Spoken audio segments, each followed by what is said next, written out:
Hey you. Yeah, I'm talking about you. You a owner. Yeah. Yeah, I know. Another excuse. Okay, I heard you. It's time to take responsibility, take accountability, and take ownership of your life. Listen to this podcast with me, Rey Grandoit, and learn how to be resilient. What do I know about being resilient, huh? Well, 26 years living with a disability, and I'm still owning it. What's up, owners? It's Rey Grandoit. Hope everybody had a great weekend. I'm here to discuss overcoming suffering. Do you think your suffering is going to end? To be honest with you, suffering is a complex topic. People are suffering psychologically, physically, emotionally, and so many other areas that can manifest. That is far past my pay grade. However, being paralyzed for 2 decades and 6 years due to bacterial spinal meningitis, I learned a few things. One of the first things I learned when it came to suffering is that you have to acknowledge that you are in pain and that you're suffering.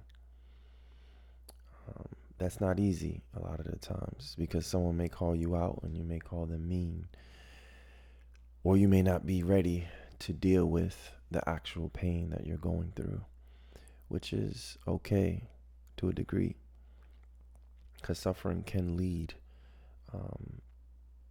to disease. Pain can lead to disease. And so I would say the first thing is to be self-aware, to identify what area you're suffering in, to acknowledge the pain. And once you acknowledge the pain with deep thought and self-reflection, you can see where that pain came from. Personal story. When I was 25, I got a scholarship to go play wheelchair basketball, and I wanted to do laundry. So I had the basket and the laundry on my lap, heading out my dorm room. I lived in an apartment complex in the graduate students. And as I was heading to the laundromat, I dropped my laundry on the floor, and I had to pick it up. And during that moment, me picking it up, I realized that I was paralyzed because I spent most of my time in a wheelchair, not believing I was in a wheelchair. I was in denial because I believed I was going to walk again, and I believed in my mind I was walking. On a positive note, that's a great mindset to have. However, there is a reality to accept that I'm paralyzed and I use a wheelchair to get around. And in that moment, as I dropped my laundry, I had an epiphany that this sucks and I'm in a wheelchair. Because I had to pick up my clothes off the floor by myself. You would say, but you've been in a wheelchair for, at that time, about 10 years. You would think that you would have known that already. I didn't. Because I hit the ground running. I started a business at 16, got my license 16, got my car 18. I was doing everything that any child or kid, teenager would do, just figuring it out. However, the reality was I was paralyzed and I hated it because I had help at home, I had support, but in school, in college, I was by myself. And therefore, I had reality slap me in the face. Bang. Actually, punch me in the face, if we want to be real. Because there was a lot of nights of crying and hurt. And what did I do? I went to go see a therapist. And so that's step 2, is to actually seek help. I went to therapy and I talked to a therapist. She was great. I don't remember her name. She was really great, helping me talk through the um, the changes I was going through. I was in a different state, by myself, in a wheelchair, playing basketball, full-time student, taking care of myself, eating, cleaning, laundry, you name it, I had to do it. Oh, I had wounds. I had to do my wound dressing by myself. It was a pretty crazy concoction, and I fought through it. And so, like I said, number one thing is, you think the suffering is going to end? Well, number one is to identify the suffering, which is the self awareness. Number two is to seek professional help. And for me, after the help, I started to begin to accept my paralysis, which is three, which is a journey. I think it's a big journey, um, to start to accept the reality that you're in, and once you accept it, and number three is to accept the reality that you're in, which is could be a long journey depending on who you are and your circumstances. Accepting reality is not easy. Accepting that you're paralyzed is not an easy task. Accepting that you need a catheterization to use their bathroom, have a at the time I didn't have a colostomy bag, but these little nuances of your muscles atrophying, pressure sores, all these issues or challenges um, can be difficult. However, embracing these things can help you, put you to a point and see adversity differently, see problems differently, see them as an opportunity versus a problem. It's just reframing it and looking at it as, you know what, I can do everything, I just do it differently. The finish line is where I begin. The best way I can put it is, suffering produces perseverance, perseverance produces character, and character produces hope. And when you have hope, it's a mindset that can bring you and take you far. Not necessarily in miles or in accomplishments, more in the posture of your heart. And that's what I believe. You may think different because everybody has different perspectives and see things different. So I don't expect everybody to see things like me. However, there is a common goal I believe we all have, is to be seen, is to be heard, is to be understood, and to be loved. And ultimately, I think we're all seeking that in one way or another. Which brings me to the fact, will your suffering end? I believe in suffering you get stronger. I believe in suffering you get wiser. I believe in suffering you get sharper. I believe in suffering you get more aware when you're able to put these things in practice. Because the next step is being mindful and meditation, which is big. Also, prayer.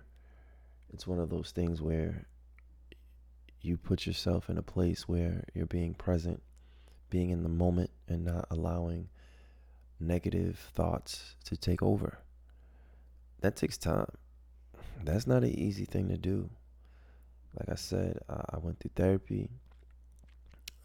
I also put myself through huge sacrifice and reading the Bible, listening to the Bible, and just reading books, um, to better myself, and also strengthen my faith.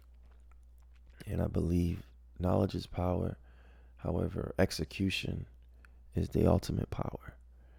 because we can know a lot. And I think we all kind of know certain things or aware of certain things.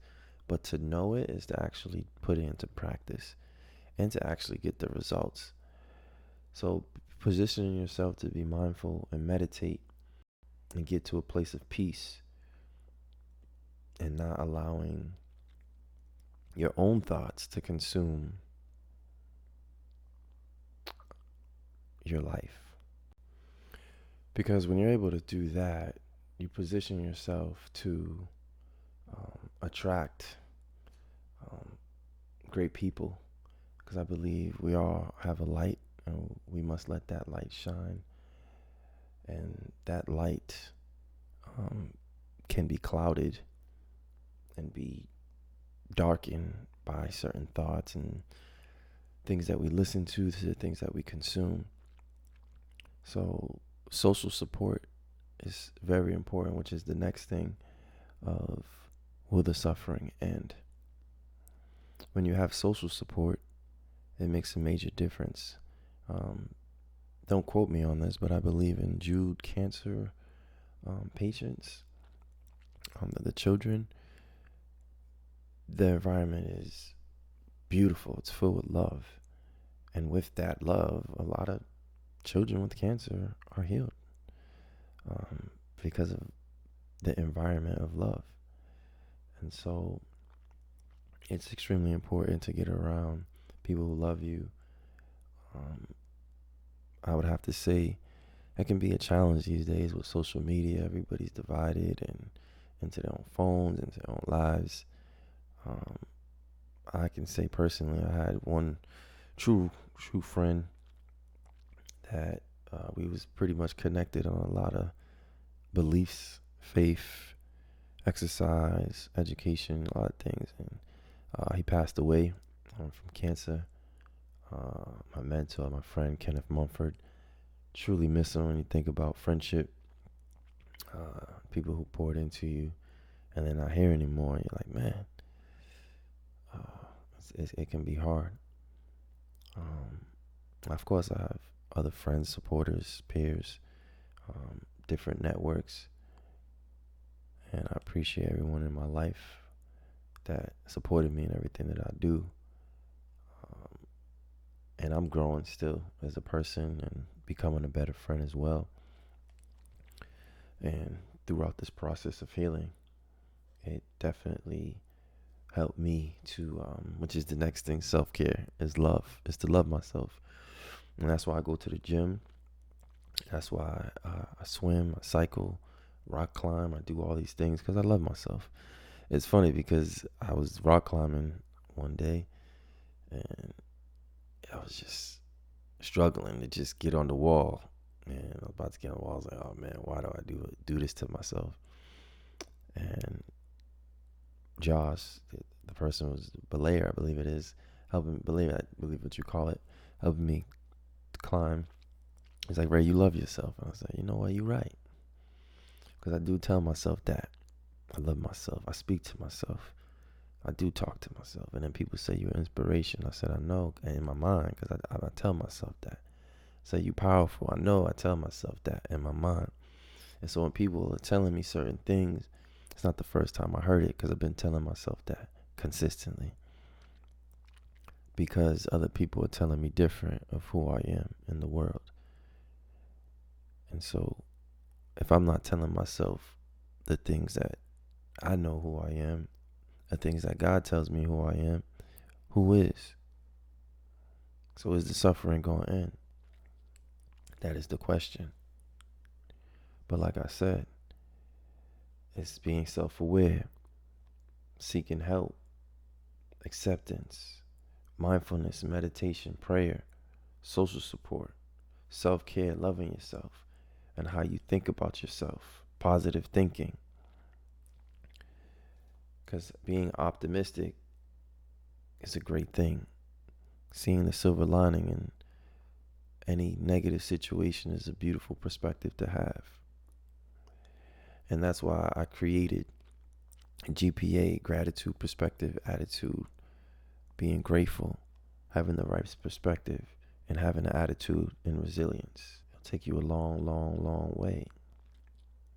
But I'm not talking about in the physical sense. I'm talking about more in the sense of the posture of your heart and your mind, how you think and what you believe, and being present in the moment.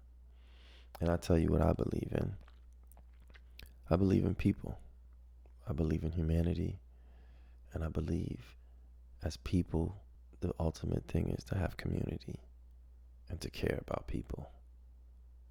Care about people in a way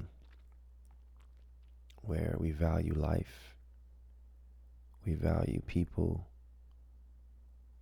so they can have food, shelter, and human dignity in this world. That's what I believe. And I believe in time, if someone wants to, they can learn from their suffering. They can extract lessons to apply. Because this is very important. Because once you extract the lesson, you have to apply it. That's why it's where knowledge is power. It's like, yeah, execution is power. Ultimate power. You want to extract the lesson and apply it, which takes awareness. So in essence, what I'm saying to you is not a one-size-fit-all process. You may be in a different stage and hit a few of these points. Regardless of where you're at, it's a process. And sometimes a process is a ziggly line going all over the place, up and down, round and round, up and down. And it's pretty crazy. But one thing's for sure, one thing's for certain. God loves you. And God created you. So if there's a problem, ultimately you go to Him. And that's why I believe, prayer is so important. However, I don't think that's where it stops. I think there's many things, as I mentioned, that you must do. And you must put in an effort and go through the process. And that's the part of owning it and taking ownership of your life. Because at the end of the day, it's your life, your responsibility. And will you be accountable and owning your inspiration?